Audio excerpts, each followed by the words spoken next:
So again, thank you guys for coming to Senior Prep for Juniors. We got 2 more classes. So I think the next one is going to be on May the 11th. It's kind of tucked in between that AP schedule, but there are no AP test scheduled on that particular day. And then I think the next one is going to be like the 25th, somewhere around there.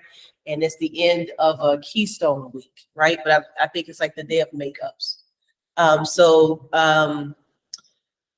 Also, Garrett will get back to you because I will be doing some workshops for you and your parents in the evening, just to kind of go over some things that I didn't touch while we were in here, or for your parents, just to kind of go over some general things that you guys need to do to work on towards the summer, right? So some of you, when I said the word summer, kind of poked your lip out, kind of gave me this face like, it's the summer, miss. I'm not trying to do anything in the summertime. Seriously? But seriously, like, you need to have a summer, but in order for you not to be stressed out next year, there are some little bits and pieces of things that you need to do, right? How many of you guys have been on a trip before, like a trip that takes a couple of days that you were gone for like a week? Raise your hand. Okay, so 1, 2, 3. All right. Have you been anywhere for a whole week? Have you been anywhere for a whole week? 4 days, 5 days? 5. All right, so for those of you who have been somewhere for a week, when you have to prepare for that trip, what do you said you had your hand up, right? What do you do? How do you get ready for your trip? Do you pack the night before, or do you kind of do little bits and pieces at a time? The night before? Okay. You had your hand up. The night before? Okay. Who else had their hand up? 2 days before? Okay. Anybody else that you have here? So for me, I usually pack about a week before. I just start picking little bits and pieces because I don't want to lose stuff. Secondly, if you're a person who flies, when you get on a plane, there's only so many items that you can take, right? So if you are a person who flies or you plan to fly, you have to like put your liquids in these little 3-ounce containers. Otherwise, they're going to throw your lotion away, because I forgot that on the last trip that I went to, and I spent some money on this lotion that's supposed to de-stress me. You know, stuff costs money, right? I forgot that it was in my bag, and they threw my lotion away. I was about to tear the airport up. It smelled good too, right? But there's certain things that you have to have. You want to make sure you don't forget your ID, all these different things. And then the night before, I usually repack everything and redo everything. But I make sure that I have my stuff, and I make sure it's right, because I see like garbage cans full of stuff that people get thrown away because they didn't pack appropriately, right? But especially like if you're going away to another country, there's certain rules that you have to follow, or maybe you're going over to your grandmom's house or whatever the case may be. But you guys want to make sure that you are prepared as possible for next year. So I'm not saying every day, all summer, you need to be working on stuff. No. Maybe once a week or once every other week, just do little bits and pieces of things. Because right now, the seniors are having meltdowns, and they've been having meltdowns for a little while now. And they're having meltdowns because during senior year, there's a lot of stuff that you have to do, right? You got to get ready for prom. You got to get ready for senior banquets. Some of you guys play sports, you know, and it's your last sport. You have conditioning. There are all types of things that you guys have to do for that. And then for your college stuff, it's a whole bunch of different little things in between there. And so right now, the seniors and I are having huge fights because there's a lot of scholarship applications that are out there that people give us. And some of them are even just for Norristown kids. And it's like, I got to bribe people and sit on people to get them to fill out these applications because they're tired. They're stressed. And it's just a lot of stuff going on. But the students who started doing little bits and pieces in junior year, little bits and pieces over the summer, when they came back to school in September and October, and I think the first day that we had this class, some of you guys weren't here, there was a girl named Amelia that was here. She was pretty much all done with her applications in October, right? So she just did little bits and pieces at a time, and she just been chilling. I mean, she has some stress, but not the big stress that a lot of other people have, okay? And so I just want you guys to take that into consideration. All right, what we got here? There's a sign-in sheet that's supposed to be, I don't know where that's at. Well, I forgot to take a bunch of stuff off of here. Okay, now, These are some things that I go over in every class that we have are things that I don't want you to forget, or that I want you to make sure that you have in your brain for next year, okay? So number one, and I don't know why this is crooked. Somebody was playing around with the projector. I don't have time to fix that. May 1st is the national deadline for college deposits. So when you guys are applying to colleges sometime in the spring, or maybe in January, colleges are going to send you a financial aid award letter, okay? A financial aid award letter is going to give you information about how much money in grants and scholarships that they're going to give you. What do we say grants and scholarships are? Free money. So those are good words anytime you hear them, because it means you don't have to pay that back. Grants and scholarships. So you get grants from the colleges. You get grants from the federal government if you qualify. Those are the two main places that you get them from, okay? Scholarships, you can get them from a college. Scholarships, you can get them from organizations that you're filling out on your own and some other random places, and also your high school. But in order to save your spot at a college, unless it's a community college, you have to make a deposit. That deposit can be anywhere from $250 to $1,000 to hold your space, depending on what the school wants you to do. And it is non-refundable. What does that mean? What does non-refundable mean? You are not getting your money back.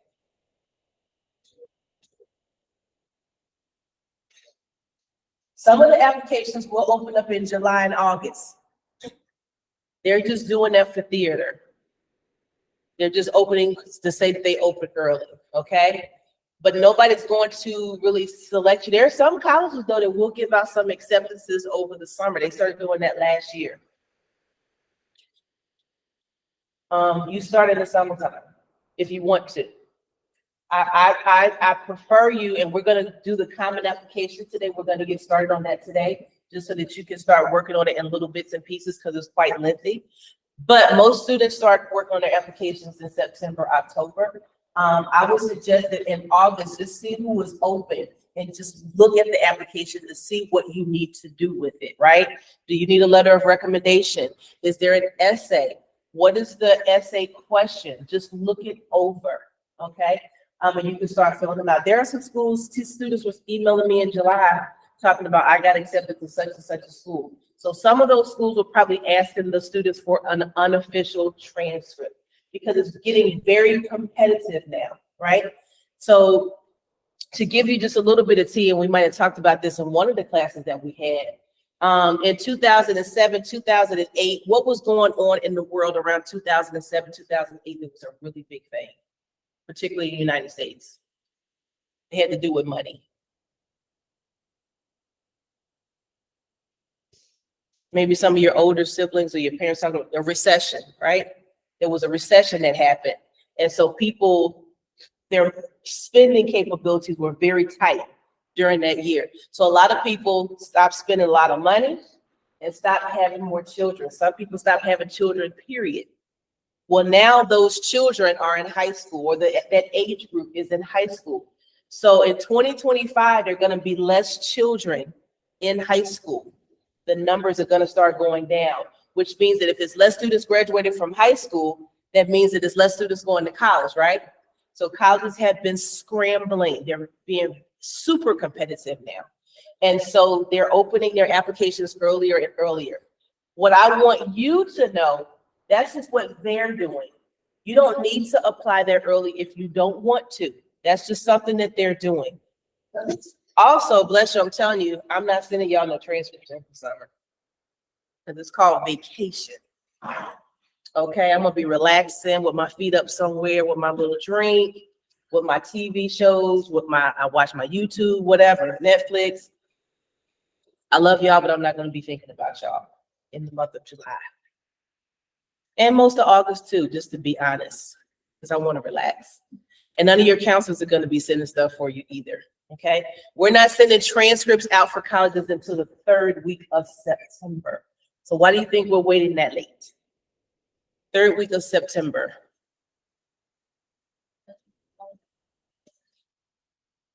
Did you see my presentation? Did you pick it on my presentation? I'm actually freestyling. That's not even on my presentation. So you guys usually are changing your schedule the first 2 weeks of school, right?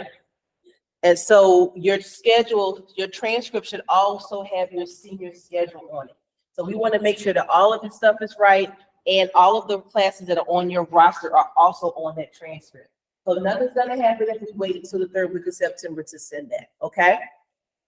But getting back to these deposits, thank you for answering that question. Getting back to the deposits, you have to pay that deposit to hold your spot, and it's non-refundable. So that's one of the reasons, again, that we're already starting to go through your college list, put together a college list, because we said that by the time school starts in September, your list of 50 schools should be down to somewhere between 6 to 10 or 6 to 12 schools.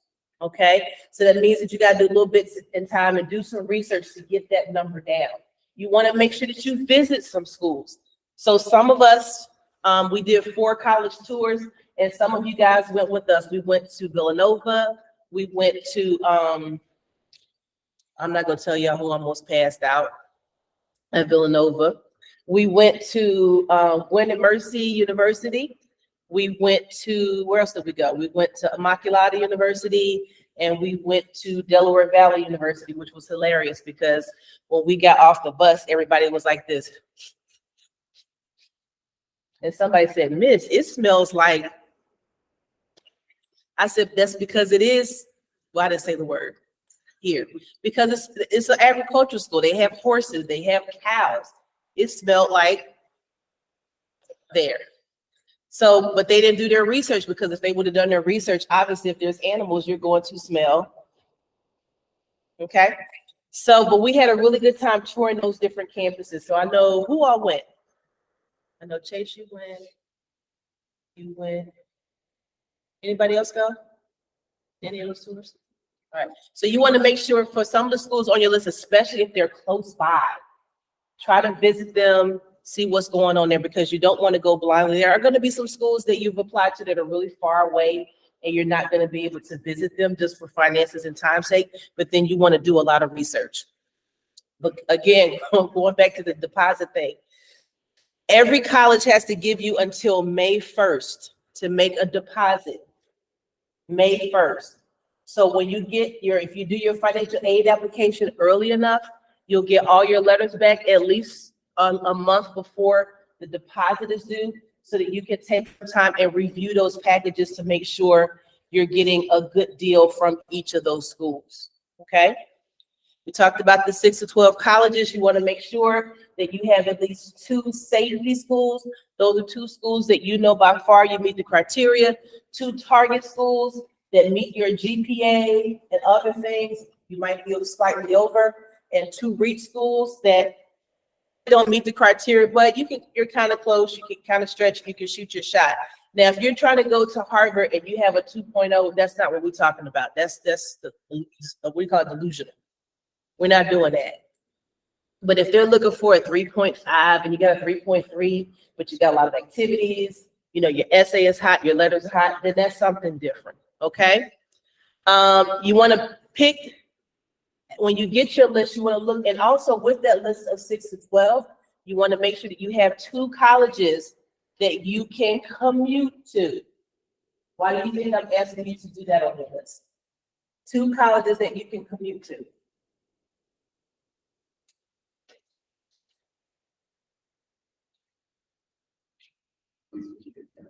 Mm-hmm. So it's easy to get there, because some of you may get your financial aid package, and that's what seniors and I have been doing right now, where their financial aid packages are trash. There's one student that is applying to Drexel. I think it costs either $70,000 or $75,000 or something like that to go to Drexel to stay on campus. It might even have been 80. I think it was like between 70 and 80,000. That student got a $28,000 scholarship every year.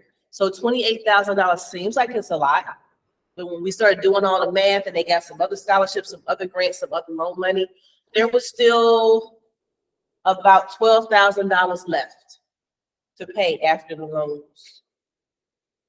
Now, if that student decides that they want, I'm sorry, it was $12,000 left after the student decides if they're going to commute or not.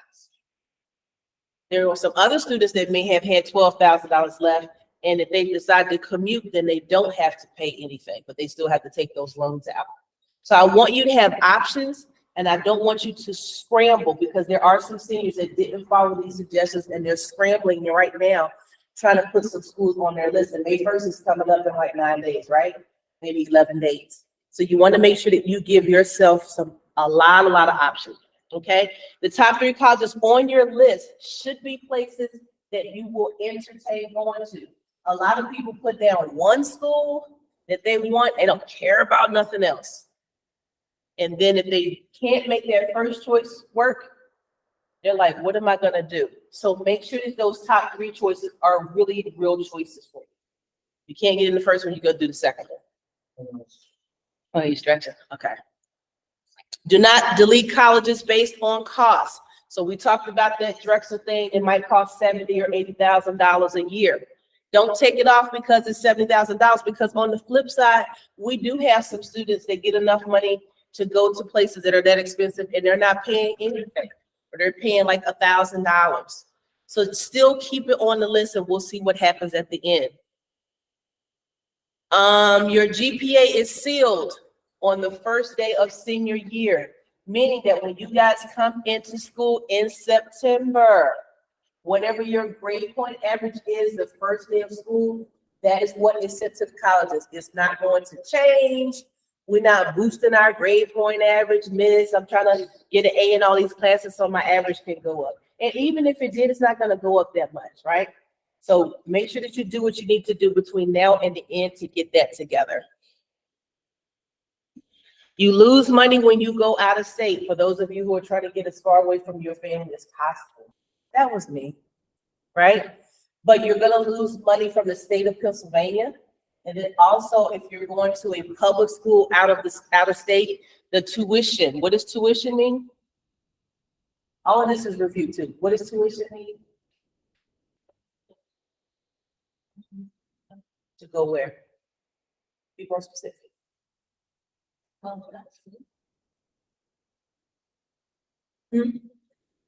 Loans? Yes. So tuition is how much it costs to be educated at the school, how much it costs for you for the professors to teach you, right? Room means that's where you're living. Board means eating. Who likes to eat? I know you like to eat. That's my man right there, right? I love to eat. I spilled something on my shirt today too. That's why I'm all zipped up in this hot room. I will Starbucks to give me 75 strips back of it. Tea I spilled on my shirt this morning, even though it was my fault. So you want to make sure that you pay attention to that. So I'm not saying don't go out of state. Just be mindful that it may cost you more money in most cases to go out of state.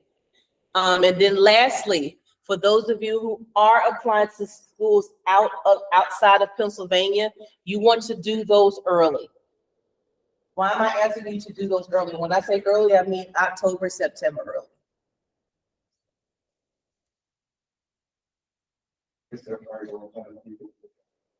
Yes, they prioritize people who live there, right? So there is a law, a national law. I can't remember if it's public colleges or if it's private or if it's all of them, but definitely if it's a public college, they can only take a certain percentage of out-of-state students. And if they take over that percentage, they get fined by the government. So there is a college down south that got fined $1 million because they went over that number.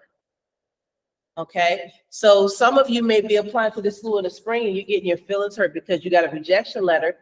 If you had done the application earlier, it might have been an acceptance letter. So for those of you who have an out-of-state school that are serious about, you want to do that ahead of time, okay? So I know it's first period, y'all sleepy, y'all look half depressed right now. Who has any questions before I go on to the next part? Because the next part is going to be interactive. Absolutely. So if you have any questions, and that's what I'm going to do the next class or the class after that, I think the next class, I'm going to email you guys a link that you can make appointments to see me in May. and we can sit and go over your transcripts and talk about whatever. Okay? All right. Any other questions or comments? All right, cool. There's a big college fair that's coming up on Wednesday, May the 24th. It's called the Mainline Regional College Fair. It is going to be over at, you guys know where Valley Forge Casino and Resorts is? Or maybe it might be in Villanova, actually. Hold on. I think it's at Villanova this year.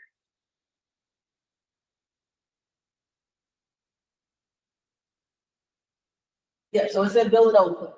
So it's from 6 to 8:30. They're going to be, I'm sure there's going to be over 100 colleges there, probably 200-300 colleges there at that event. That's a nice event for you guys to be able to do some practice college fair, if you want to call it that. You can go there, you sign up online, and then you'll get the little barcode, and so they'll scan your barcode when you go to the tables. You don't have to fill out stuff. I will highly recommend if you can get a ride there.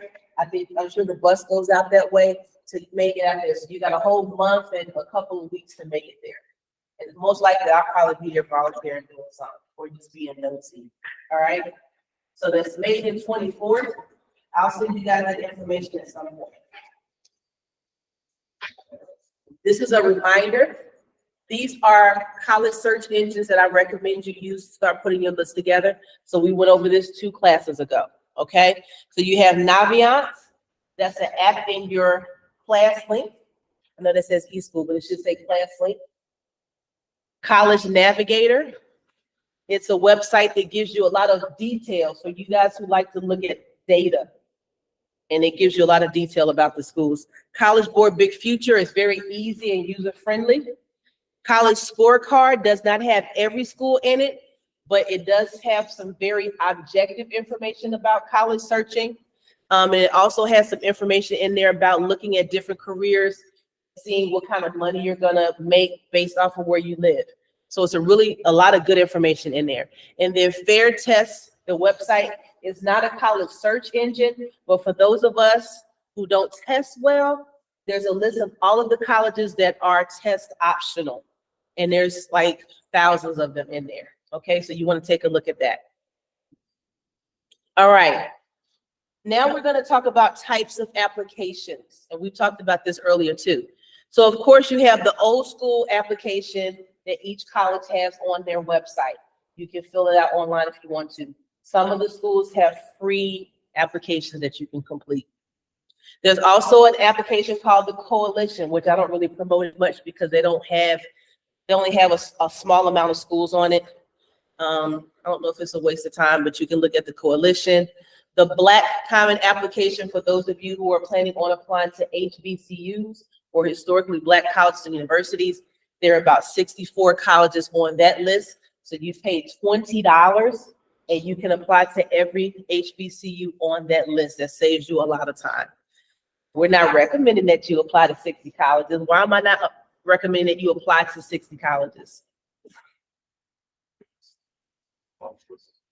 Yes, you're gonna get a lot of email, and that means you gotta keep up with each of them.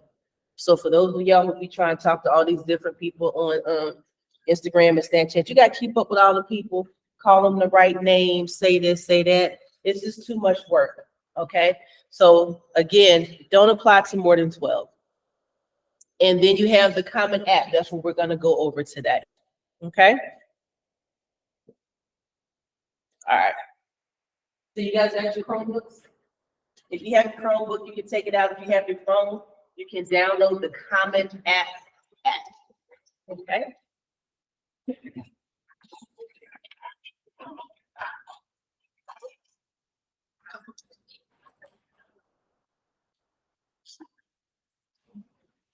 I forgot, anybody have a piece of notebook paper or a piece of notebook paper?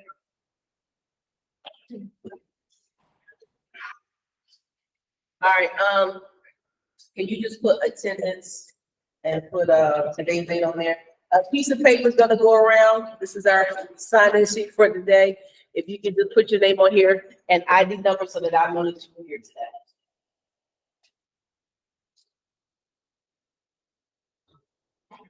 All right. So we are going to go to commonapp.org, commonapp.org. And we're gonna work on Common App this week. In the next class, we're gonna work on the Common App as well. This is the primary app that you guys are going to use for your college applications. So there are 1,000+ colleges that are connected to this site. So you fill out one application, and then you can make a list of up to 20 schools on the Common App. This application is lengthy. That's why we're starting it now. I used to tell everybody, all right, guys, the college app, the Common App is a great application for you guys to use. Here it is, and when you get home, go ahead and do it. And then nobody ever does it. Y'all wait till October to start on it. So we're gonna start on it now. Okay, so commonapp.org. So the application is lengthy, but then you just put your list on there. And then some schools have different applications on it, okay? And I'm gonna email you guys all these links that you have. All right. Put the glasses on. All right. So on here, you can plan your future. So it gives you a lot of information why college matters, plan for college, your college roadmap, your complete college application guide. And so down here at the bottom, and it's also at the top, here's your first year student guide, okay? So you can either click at the bottom or you can go to the top and click first year application guide.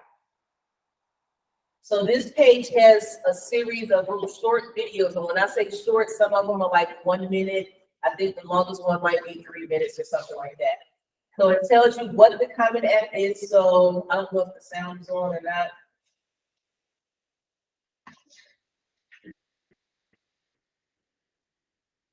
I wasn't planning on running a video, so let's see if the sound is on. Request. Connect with mutually. One second.